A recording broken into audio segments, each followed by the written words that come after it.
Welcome to the Sports Science Dudes. I'm your host, Dr. Jose Antonio, with my co-host, Dr. Tony Ricci. If you're a first-time listener, hit the subscribe button and like the show. Like it. You'll find us on YouTube, Rumble, Spotify, and Apple Podcasts.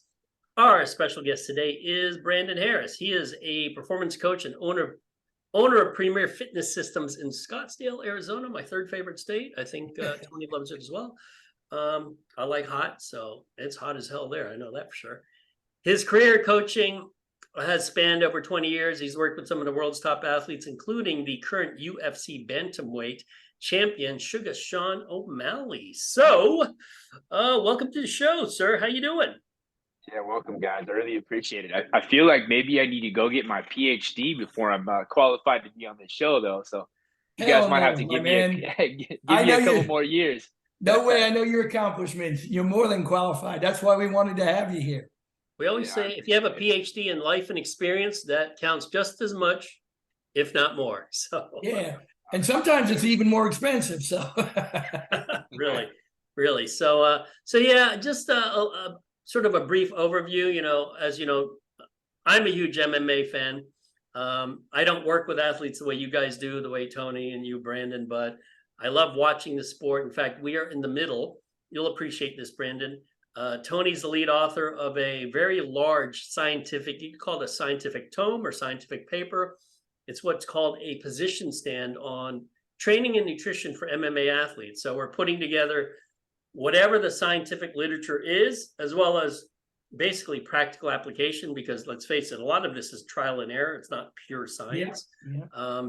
But we're in the middle of that, and it's chugging along, Tony. We're getting it is. We have just a couple of things to tune up. What that is, Brand, is it's mostly nutrition, and it goes into every aspect. Nutrition for general camp or general prep, if you will, the cutting, fight week, recovery, and so forth. But we're about 60 pages of literature right now, and we're collaborating with Charles over at the UFCPI and several other authors. So it's coming along really well.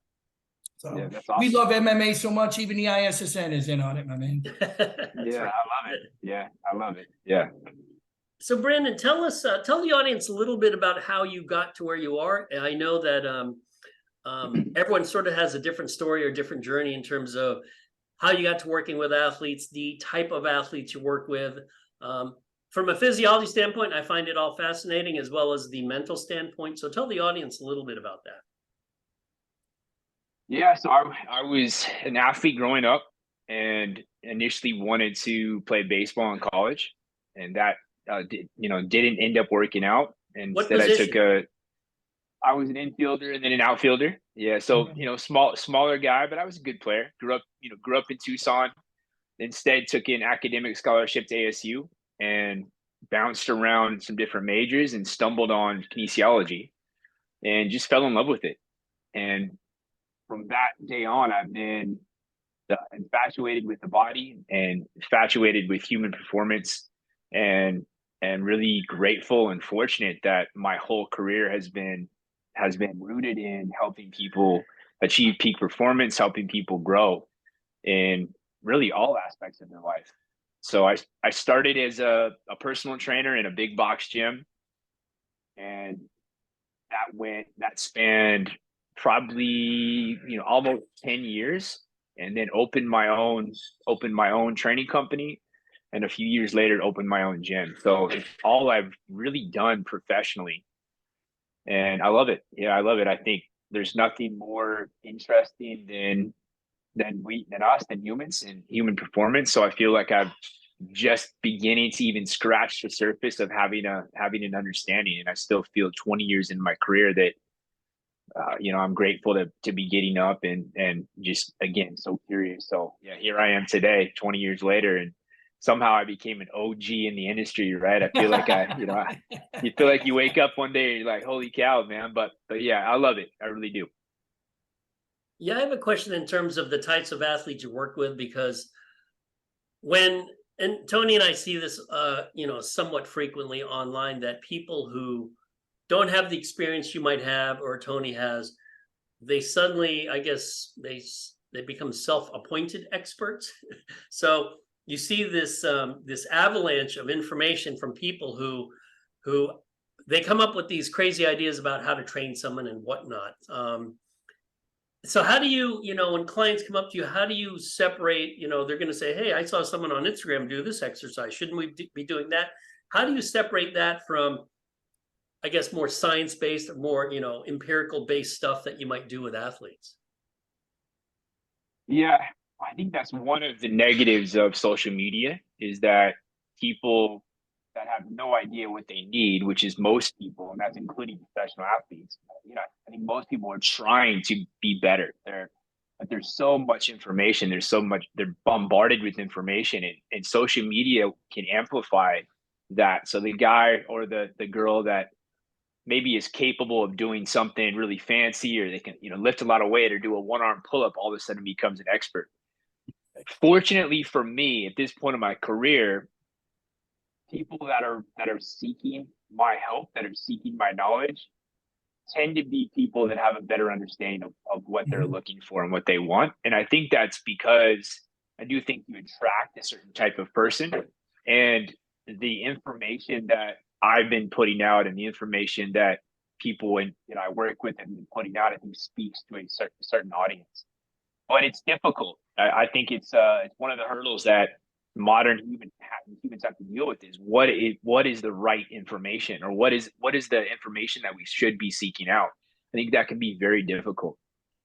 Yeah, and I think it's complementary to you, because and so everybody knows, and we'll move into this, but Brandon's had tremendous success, and with many athletes and many MMA athletes, bringing a big part. Of course, it's multi-team, but a big part of helping Sean get to the belt, and advancing baseball progress too for his players. But I think it's a compliment, Brand, that you're getting people now.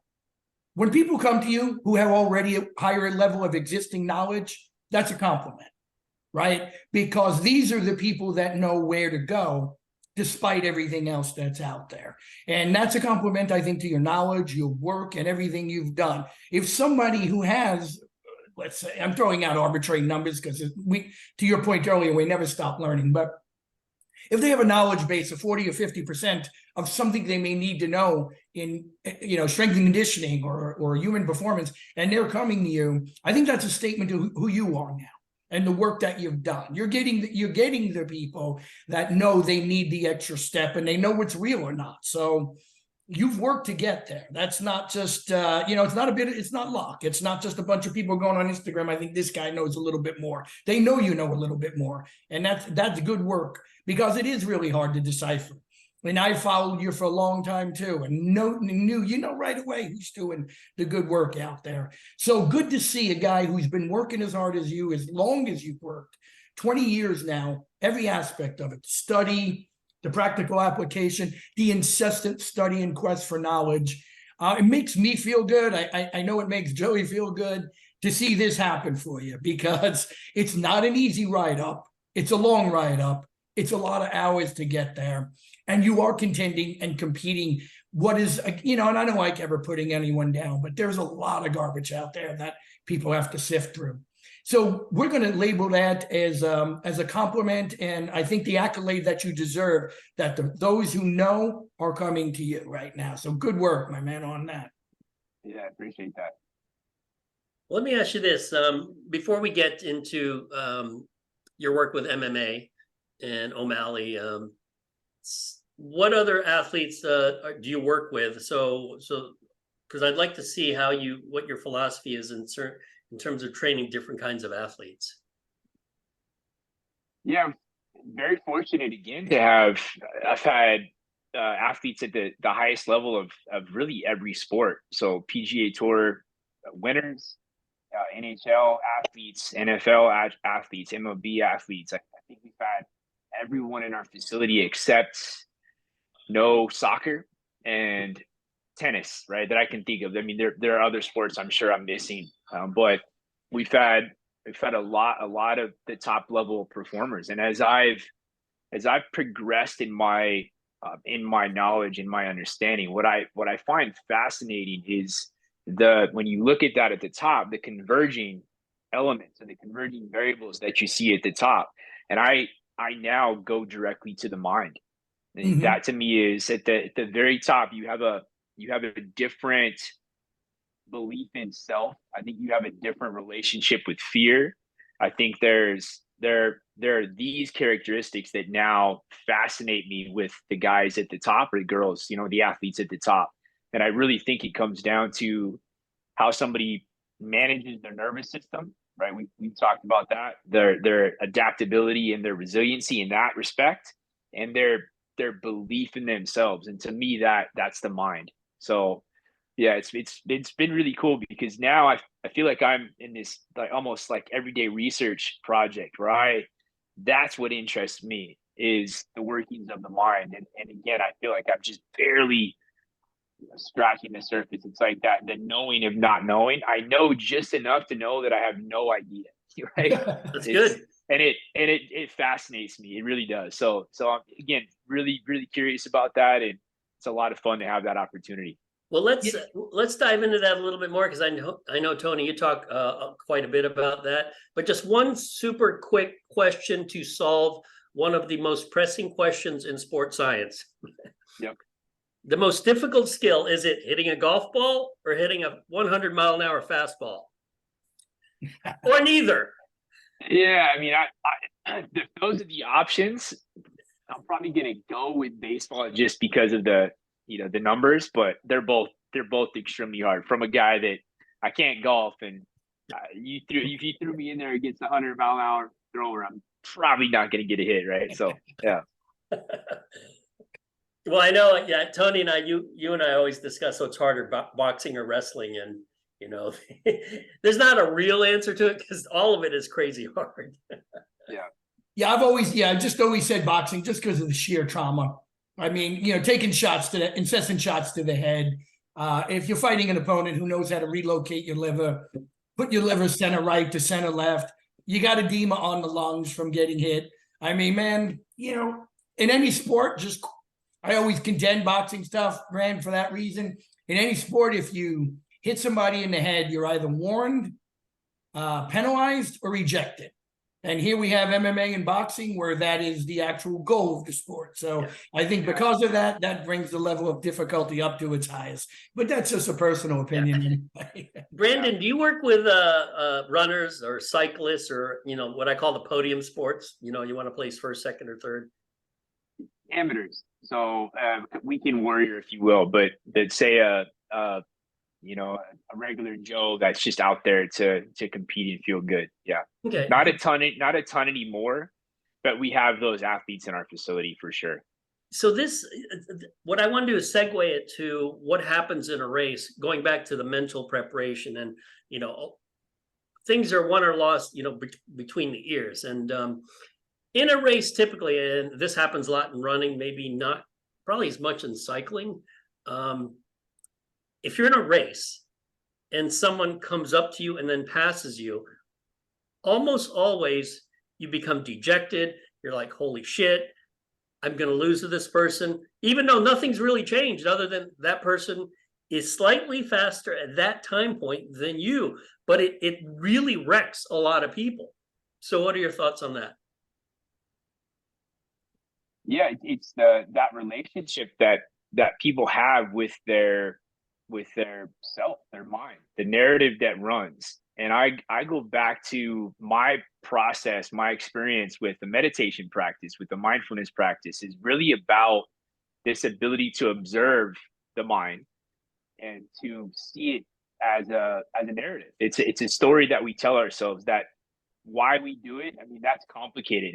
It's again, our programming, our conditioning, the environment we come up in, that's so nuanced. But if somebody can learn to see that and then develop skills for dealing with it, and not push it away, but actually just see it as a thought and actually welcome it and actually move towards it, reframe it into something else. Now we have a completely different strategy. We have a completely different ball game, if you will. And I think that, again, going back to what I said earlier, is that is so important, but it's difficult. We have a lot of years of conditioning and programming to deal with.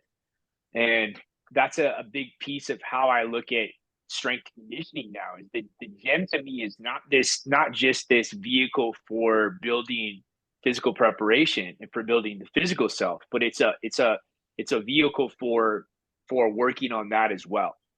And so if I'm doing heavy squats with an athlete, I want to know what's going on in their head. I want to know what they're thinking. And then from there, we can start to build out, like, if you start to have those doubts, if those mental demons start to creep in, that's fine. Let's just work with them. Let's not push them away. So, yeah, the ability to observe the mind, the ability to sit with those things, the ability to be less reactive, I think is so huge for progressing the athlete. Yeah. See, and as before we move into the MMA, Fran, you're so spot on. And I just was finished teaching this in sports psychology too. So it's almost acceptance commitment, right? You allow that bad thought to come in. Oh, he's in front of me. That's okay. All right. That's a thought. You don't dwell on that thought. But to your point, you have a pathway that is established, that is previously there, a neural pathway. And that guy passes you, and that pathway is established to make you tank, as you put it, Joey. Uh-oh, he's passing me again. Uh-oh. That is a physical property. That pathway has been developed. It is a physical property. And unfortunately, it's the electrochemical path of least resistance, because to Brandon's point, you never created an alternative pathway or a divergence, if you will, when that situation occurs. You have to create a new pathway, new neurons to think, okay, good. He passed me. Let's turn it up. Let's go. Or however you want to work with your athlete and reframe that. It's no different than adding, a different capacity to balance on one leg. So you go on an unstable surface, you have to get other muscles involved and fine tune them. But this is what we're playing with. We're playing with physical properties that have to Brandon's point, be retrained. And it takes time. It is uphill, but what we are learning is, and he articulated so well, and I saw this, in his work with Sean, and I have enough of an eye. I'm no expert, but it was phenomenal just to watch the way he came into that cage. But real simple, guys, we have to retrain the brain, and it is hard as hell. But Brandon talked about observing it, being cognizant, self-regulation, being aware of your thought process. Don't smash it. Don't stop it. Don't condemn yourself for the guy passing you and going, uh-oh. No, we retrain that before he passes us. And that can be, it takes time, but that can be reconfigured into a positive experience or a motivating experience. Well, let me ask you this, Brandon, because you can't, with limited time and limited resources, you can't possibly train an athlete for every scenario, right? So typically an athlete comes in, let's take boxing, for instance, Tyson Fury versus Francis Ngannou. I think everyone, including myself, thought, okay, this is a gross mismatch. Why is Francis he doesn't have a chance in the ring? And I'm guessing, I don't know, Tyson Fury grotesquely underestimated him. So I would imagine the first round happens and Fury's like, whoa, this isn't quite what I was expecting. But he never trained himself for that. To him, it was always going to be easy. So when you're preparing a fighter, let's say O'Malley, you can't possibly go through every nuance that might occur. So because you have limited time. So how would you approach it? Yeah, that's it. It's a great question because I see there being a few different strategies there. One could be you might even never let the athlete or have conversations around, we're not even going to go there. We're going to build such a strong belief in ourselves. And if something happens that we didn't expect, we're going to stay focused on that. And this is just I don't know the science on this. I'm just speaking from experience and knowing it probably depends on the athlete. So that I see that as being one strategy, is that if anything negative comes into your mind, we're going to reframe it. We're going to we're going to flip it to something else. Like in boxing or in MMA, it could be, that you have the power in your right hand to knock him out with one hit. So just stay focused on that. Just, completely embody that feeling. Another strategy would be to go through those negative scenarios and then understand how you would deal with them. Mm-hmm. I think it's probably depends on the athlete.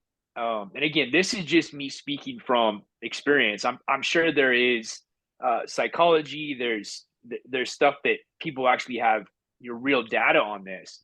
But I think both of those strategies could work, and it probably depends on the athlete. I mean, what do you guys think? Right. Absolutely. You're spot on. You need the observation and how the athlete responds to given situations, right? You're exactly right. Stay focused, understand acceptance too, and you work on that. Okay, the plan's not going the way it needs to right now. So what? It's a fight. The other guy's actually allowed to try to win too. And we have to explain it. It's in the rules that the other guy's allowed to do what he wants. It's not always going to go as well. But to your point, and what you guys have done so well, stay focused on the strong point. Okay, somebody scores a takedown on Sean, who's an amazing striker and does have good jiu-jitsu. It's always underestimated, but he's worked his way through that. Worked his way through that with Jan, got back up, got into good striking. So you are correct in the science. And the truth is, it's hard for us to measure for one, but to your point, Rand, it is very, very individual. Some people will embrace getting takedown when they didn't want to as a challenge, right? And others are going to fall apart in panic. So how you handle each individual, there are systematic strategies, but everything is a playbook. It's like Andy Reid's going to sit there with a card in front of him, and there's going to be 200 plays on there. And he has a game plan, but you see it's 4th and 3. I didn't think we'd get to 4th and 3. Well, then we're going to use this strategy. So you really, Brandon has his playbook, and he may not run that play for this guy, but run that play for another guy. So you really do have to get to know the athlete. But I think one thing that can help, and I'm sure, is Brandon teaches so well. He doesn't have to spend 3 hours with his athlete doing this, but he can teach his athletes how to do this when they're not with him. Because mental skill training can be done anywhere, anytime, any place. And that's how you conserve the time, right? I think those are some points that are of value. I have a question in terms of, I'm sorry, Brandon, go ahead. No, you good. Yeah, please go ahead. In terms of the mental aspects and how athletes, and we're going to take fighting as an example, or MMA, fighters who were previously considered not invincible, but you would never expect them to lose. Once they lose, they almost always become a different fighter. I remember I was a big fan of Chuck Liddell when he fought Rashad Evans. I'm like, he's going to kill Evans. Evans knocks him out. It was like, whoa, what just happened? And Chuck Liddell was never the same fighter after that. Anderson Silva, when Weidman knocked him out, Silva was never the same fighter after that. You see this pattern where, particularly, it has to be if it's a knockout. When a guy gets knocked out, I don't know if there's, maybe Tony, you could address maybe there's changes in the brain, as in physical changes, or they're like, holy shit, I thought I was invincible. So, but I got caught. Everyone can get caught. How would you approach an athlete that suffered a loss like that? Hey, Volk was pound for pound, isn't he pound for pound best fighter in UFC, and he got caught with a leg kick. What are the odds a leg kick knocking him out? That's got to do something to your psyche. So how would you approach that kind of athlete who is suffering from that type of loss? Yeah, I think it's has so much to do with how the athlete identifies themselves. Do they identify with them being undefeated, and that's where all their worth is coming from? Because good point. Has anybody ever? I don't know.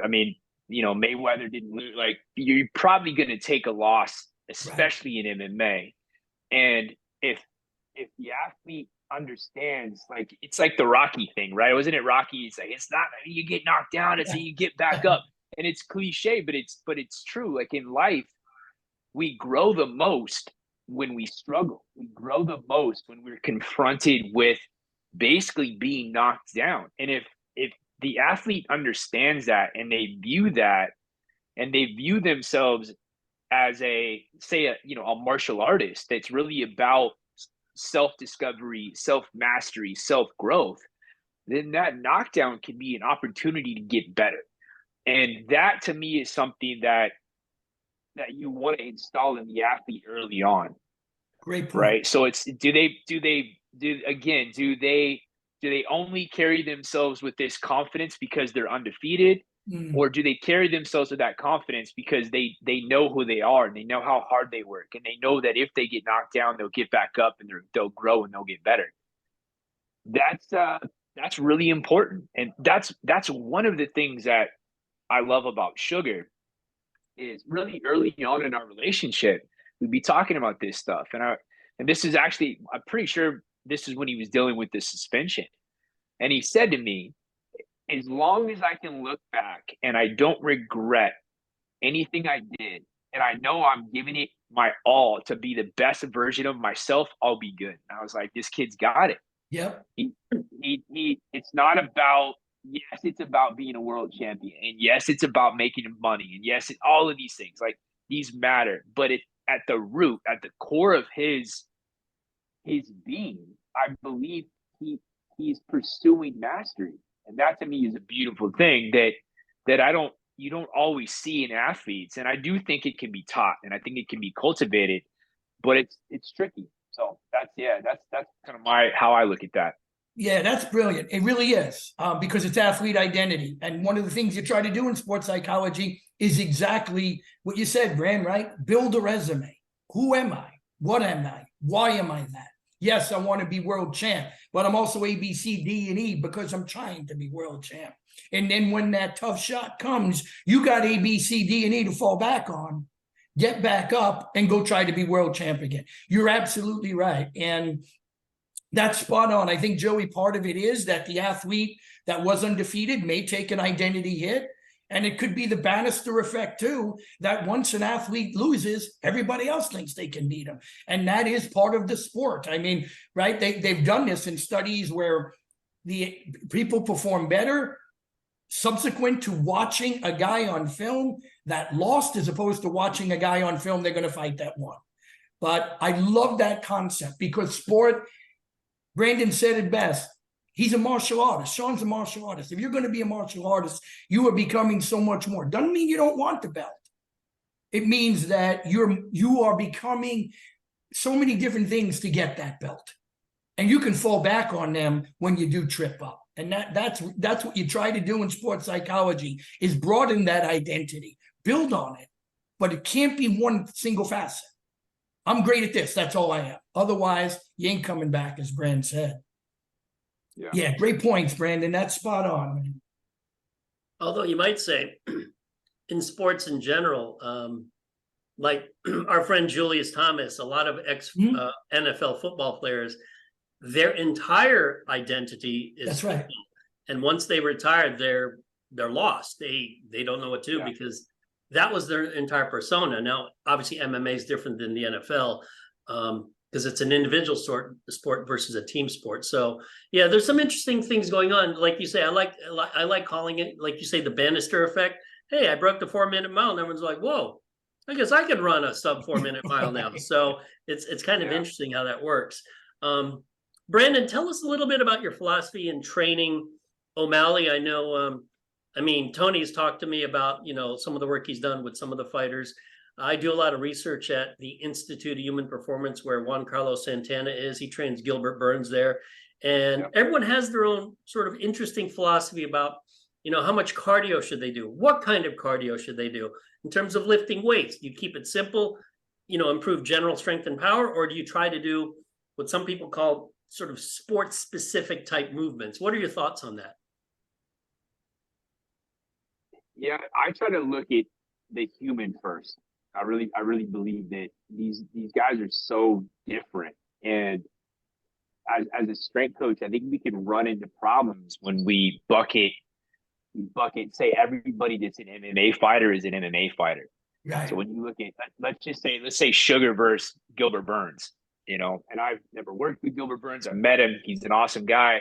His structure is different. Right. Like I look at body shape. And I look at, you can start to bucket guys. I think of guys as being more like a gorilla or more like a kangaroo.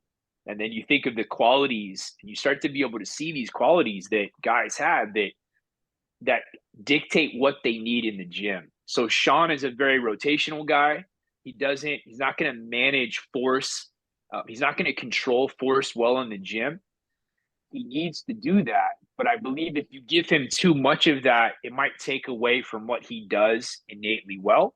So it's a balancing act, and there's a ton of nuance, and that I'm fascinated with that as well. I also think in MMA, there's so much complexity and there's so much other training that strength and conditioning a lot of times can be the variable that can be flexible, right? And I do believe you want to have a plan, and we're trying to build these physical qualities, and we're trying to create physiological adaptation to make a difference. But I also think there's this trend to be overtraining, and it's like the law of specificity is real, right? And progressive overload is real. Well, I think in MMA, specificity is pretty much the sport. So it's grappling, it's jiu-jitsu, it's striking, and strength and conditioning becomes this opportunity to fill gaps. But if we're overdoing things, if an athlete isn't recovering, then I think there's an opportunity on the strength and conditioning side to make those adjustments. So, with Suga, we've done a lot of traditional stuff. We've done a lot of deadlifting and squatting and pushing and pulling.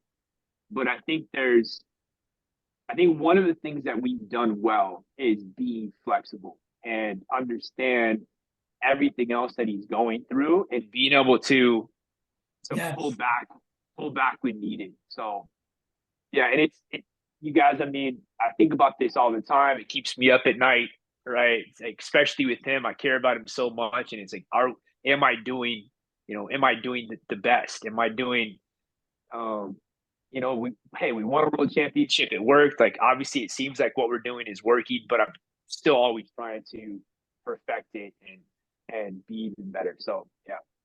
Yeah, I love this, man. I really do, Brand. And it's the sign of a pro. Not that I'm any, arbiter of judgment here, but you said it best. So every fighter first, they need comparable biomotor qualities to succeed, but they don't possess them the same.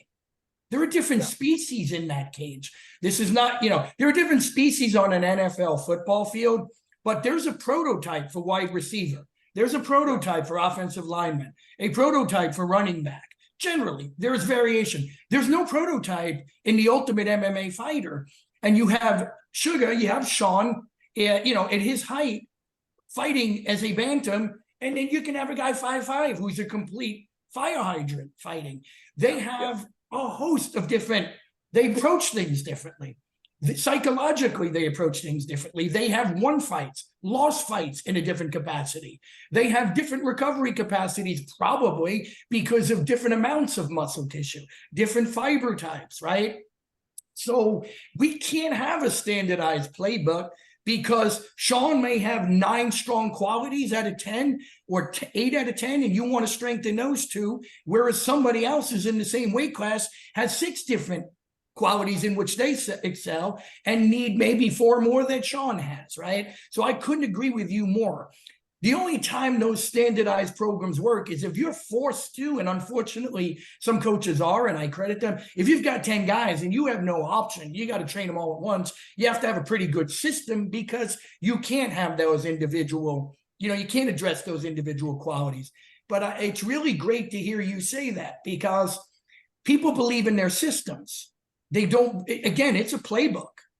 Like, one thing that made Belichick great years ago, he's tanking now, I guess, but whatever. He didn't play a 4-3. He played a 4-3 if he had the players that were a 4-3 defense. If he didn't have a 4-3, he went to a 3-4. If he had Randy Moss, he threw downfield. If he had Wes Welker, he threw 12 yards into the slot. That's what strength and conditioning is. We have 100 tools, and Brandon chooses the best 11. What's that? And he had Tom Brady. That he had Tom Brady. Well, he actually changed the way Tom Brady threw. Let's put it that way. Without Tom Brady, his record is kind of dismal, to be honest. It's not too good. Hey, how exciting is it? I think I just saw this, that O'Malley's going to fight Vera in March. That's super cool. You got to be excited, Brandon. Yeah, I didn't even see if it came out, if it's actually been announced or not. But But yeah, that's an exciting fight, and that'll be I feel like that'll be a good one to promote. Cheeto's a tough guy. That first fight, I mean, I'll go back. I was thinking about earlier when we talk about the mind, we talk about dealing with adversity. Well, that fight, Sean, his only loss was to Cheeto, and the nerve, the side leg nerve, peroneal nerve, right, got kicked and his foot went dead. Oh, wow. And I, Sean, there was this big deal because Sean would say he's still undefeated, and I really believe that he knows he lost, but in his mind he didn't lose because he didn't feel like it was a full fight. It was a fair fight, and that goes back to that turned into this big thing, and I think people, it's actually good publicity, but Sean's intention, I think, was really pure in that he didn't feel like he lost. Right. So it makes for an exciting rematch, if you will. You got two stand-up guys. I like that matchup for Suge. So I'll take a stand-up guy over a grappler. Not that Suge's not good on the ground too, but it's like the Aljo fight. Like that's a different fight. So yeah, because that's exciting, man. It'll be a good one. By the way, I had, and you can ask anybody, I said, I said, I think this fight goes to, if Aljo does everything right, Aljo could win by submission in the second, or Sean's going to knock him out in a second. Those are my exact words. That's true. I remember you saying that, Tony. I said, that's the way it's going to, I said, if Aljo gets everything done right, he could get something in. And listen, Sean's good on the ground. When Aljo gets there, he can be tough. But, or I said, Sean, I said it because I knew how, and it looked good, and he was getting that right hand, and Sean was identifying what he did so well. I mean, you just seen him getting better and better at what he did. And what I love, though, just quickly, man, I don't know, and it's not my business, if Sean is usually hyper, more overactive or underactive. But Brand, to your credit, to the whole team's credit, to Sean's credit, that guy was calmer than an area rug on a gummy. Okay, he was just standing there before the fight. Now, I don't know what was going on in his head, but I'll tell you this much: he wasn't wasting any energy. It really, from a sports psychology, psychophysiology perspective, it looked like he couldn't be any better prepared. And that's credit to you, him, the rest of the team. Now Aljo is a dancer. I mean, that is how he activates himself. He doesn't get, he used to get really nervous, but he calmed down over the years. But anyway, I had seen it, just through the TV. So I wasn't at the fight. I couldn't get up and make it. But up in Boston, right? I'm Dane bred already. Yep. But nevertheless, really good. He was so, like, you could see, and he said, hey, yeah, I got the butterflies. I'm a little nervous. Who isn't? You're fighting in front of millions of people, and it's for a title. But that's irrelevant to the fact that he really controlled his emotions and that moment so well. That was a really nice job. Good job by the whole team, Yeah. I'm always interested in how fighters respond to like a first fight going into a second fight. So for instance, Makhachev versus Volk. A lot of people, not a lot. There were people who thought, what, Volk could, if he got the decision, no one would have, protested too vehemently. I thought Makhachev won, but that's just what I thought. And when you approach the second fight, knowing that that's how the first fight went, does the person who won, do they change how they fight? It's like, wait a minute, I won this way. Should I change it? Or do you think of something else to do that might potentially benefit you, of course, potentially hurt you because it's something new? So with O'Malley losing the way he did against Vera, with his nerve being deadened, I guess I almost have to, Brandon, put you in the head of Vera. He's like, wait a minute, I know this worked the first time. Maybe I should just keep doing it. Or he's thinking, well, O'Malley obviously will be prepared for it. How would you approach the guy who initially won versus the guy who initially lost?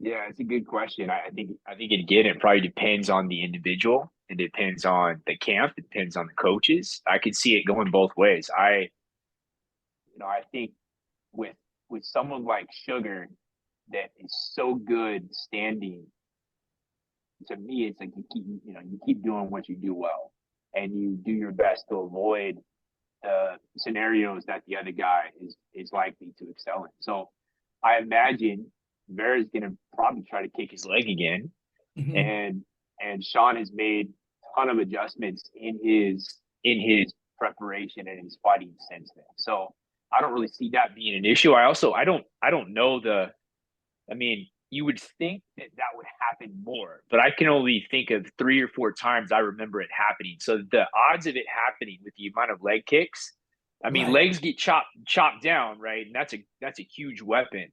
But that nerve getting hit, it's got to be hit just right. It does. I know it happened. It happened to Michael Chandler. I remember. I feel like it happened to. And I feel like there's another time it happened, and then to Sean. So think of all the hundreds of thousands of leg kicks. So I don't know if that could be your strategy, but definitely attacking the leg can be, right? Yeah. So question 2, Brand, because this is what you do. You do a lot of things well. And Joey, he's really big on the mental side, and his podcast focuses on that. But you use really good psychophysiology training. You use breath training, and earlier you mentioned, and this is something you're good at a lot of things, but you really have taken this to a great level. You talked about controlling nervous system, right? And again, rightfully, about rethinking, reframing, creating new pathways, when a bad thought comes, have a reconstructed pathway there. Go to it, accept a bad thought. But anyway, what I see you modulate physiology well. I see you often, your athletes will relax, close, breathing. So what's your strategy that you use a lot on breath technique? Is there any one given approach? Do you vary that? Duration of breaths, and what's your intent with that, right? So you say nervous system regulation. Maybe you can explain that even just to a few folks who listen what you mean there, if that makes sense. Yeah, I think so many people are just stuck in a sympathetic state, and so right, the foundation of this is teaching people, empowering people to have awareness of that, and then to learn to shift themselves the other way. And right there, I think we have this amazing tool that most people aren't even aware they have access to. Right? What if I look at low hanging fruit now? How somebody breathes to me is like, that's the big one, because I see world-class athletes that are at the top of their game that functionally don't breathe well. They're not utilizing their diaphragm. They're over breathing. Their CO2 tolerance is poor. So it's like, that's where we'll start. And then it's very individualized. It's how bought in are they to that? If they're not that bought in, then I've got to be creative on how I bring it in. So that could be the assault bike, and we push, and then I'll time somebody. We'll get a heart rate strap on them, or we'll measure something. And now the goal is to bring everything down after they've learned the tools. But I see it as like even so much bigger than that. We look at flow state, and we look at that science and that research. I think there's this intuitive intelligence, or there's this creative intelligence that we all possess that lies beyond our thoughts. It's when we're in the flow. And I look at breath as being a way we can teach people to get there. We can teach presence, and we can teach being in the present moment through the breath. So to me, that's the end game. Is you did the work, you have the skills, you've done all that. You have to do that. You have to possess the physical skills and the mental skills. But if we can get people more into the present moment and create more flow state, to me, that's what it's about. So the breath it's involved in how we move. It's involved in stabilization, right? We get people out of using joints for stability and starting to use internal pressure. It's a tool to manage the nervous system, to ramp things up, right, when we want to be ramped up, and to pull it back the other direction when we want to pull it that direction. Self-regulation, as I've heard you speak about, getting people out of this stuck, just stress state. It's so powerful. So I have a thought process, and I have a system, if you will, and then I feel like as I'm working with somebody, I'm good at understanding which way to direct it. So, Right, great. yeah. And to your point, there is no more immediate way on earth to make a concrete change in human physiology than to change your breath. Right. That you are right. It is the most immediate. Well, first of all, you cannot operate at a rate quicker than which you breathe. It doesn't work that way. Physiology is controlled by the rate of oxygen flow, right? And the rate at which that oxygen is distributed to the body. Slow breath slows down the rate at which we breathe, take the oxygen in. It calms, it regulates, to your point, it clears the mind. You can't forget about doing any psychological skill training or mental skill training if your athlete is hyper anxious and can't first do exactly what you just said. You can't bring things back down to where you need them to be, then nothing's going to work. So I couldn't agree with you more. Some people mock it. I got to tell you, it is the best thing to happen to psychophysiology training and sports psychology. I mean, breathing is as old as yoga, but my point is the awareness about its efficacy has been really great. And I know you emphasize it. I watch you train it with everyone, and it works. And you're doing, however you're doing it and discerning what to do or not do, you're doing a great job with it. Well, think about the sugar fight, the Aljo fight, okay? And I think of, wisdom embodied is wise action. It's non-reaction. It's not being jerked, right? It's like, you see this and you see people that are very jumpy, and they're just, to me, that's a nervous system that isn't managing it's not matching the demand. Okay. Correct. So Sean is reading Aljo. He's picking up patterns that, again, it's the skill that he possesses that I think really elite fighters do. And I don't even know if they know they do it. Right. It's like, they just have it. And he's pattern recognition, and, Aljo throws that right, just gets out of the way. And Sean, and think of if he would have, if he jerks, if he's overreacting.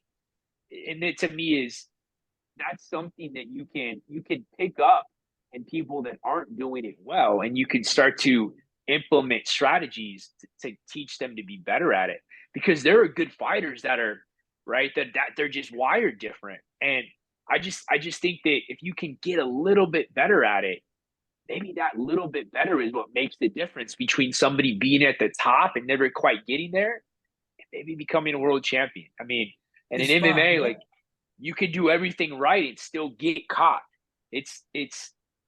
That's also what makes it so fun. But man, if I was going to choose getting, putting an extra 100 pounds on a squat bar, or teaching somebody to be less reactive and to manage their nervous system, I'm going to go that way every time. Absolutely. Yes. I mean, let's get stronger. Let's get stronger. Let's increase our body's physiological adaptability. Let's increase their stress adaptability in that sense as well. But I think that the managing of the nervous system, the ability to match the demand, the ability to shift, that's it. In that process, to exactly your point, Sean reads only what he has to read, because he's not anxious, hyperactive, overactive. Okay, he's got a quiet eye. All right, the anxious, hyperactive person, left, right, left. Kick. Nope. Here's the cue. Here's 2 or 3 things he can do. I see it. Whoa. And that's flow state. You're exactly right. So really good stuff there.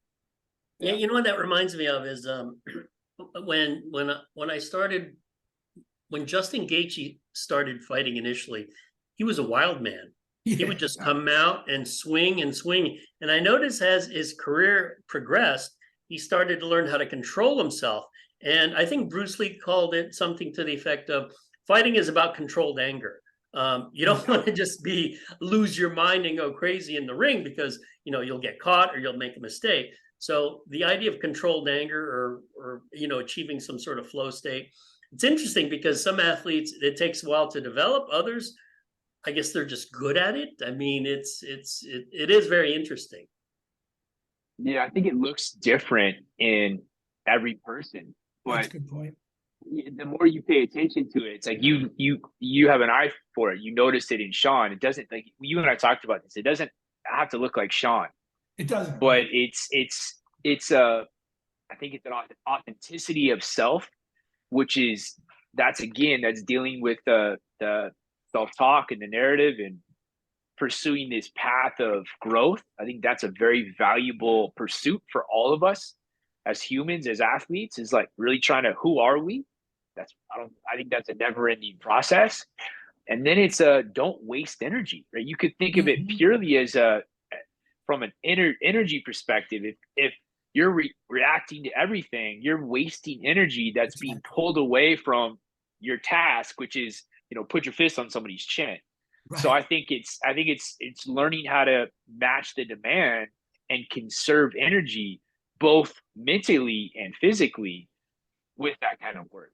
Yep, exactly. Energy conservation is vital in any sport, and some people burn, too much, or like you stated, you get them in their optimal state. And again, by the way, occasionally, I'm sure you've seen it, Brand. Some people are underactivated, right? You almost got to bring them up a little bit. Like in MMA or boxing, they give away 3 rounds, or in MMA, they give away 1 round, and you're almost going in the opposite direction where you have to mentally prep them and activate them a little bit more too. Yeah, I always like to say that attack and surrender can exist in the same moment. Mm-hmm. Right. And then maybe that you could think of it as like, that's this spectrum that people operate on at different points, right? It's like some people show their attack, but they still need to be calm, right? Mm-hmm. Some people don't show it, but they're still ready to attack. Right.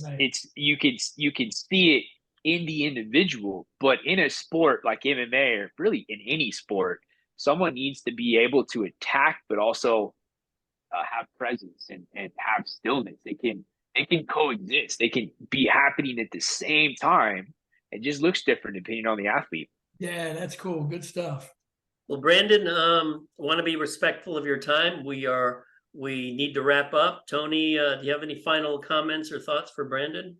No, I'm happy to know him, man. He's doing some cool stuff. And obviously he's a big fan of psychophysiology, right? Just how cognition changes the periphery, everyone. And it does. And we know it does. And man, I can tell you, for better or worse, a simple electrical chemical impulse up here is going to tell you what's going to happen right here. And you caught on to that, Brandon. You're doing a great job with it. And I hope more and more performance coaches and strength coaches see it. To your point, it ain't just about throwing 500 on and proving you can squat it. It's what you become from what you squatted and how it will translate to who you are in your sport that matters. So, congrats to you, Sugar, and the team, because it was an incredible win. And I look forward to just chatting with you and batting more ideas back and forth in the future, my friend. We appreciate you being on. Yeah, Brandon, if you're ever in South Florida, please let us know. Treat you to whatever you want, sushi and beer or whatever. That sounds good to me. Yeah, I appreciate it, you guys. Yeah, thank you very much. We're going to get you out here to speak at our next seminar, right? I love that. Yeah, it'll be a good time, my man. All right, thank you, Brandon. Have a great evening.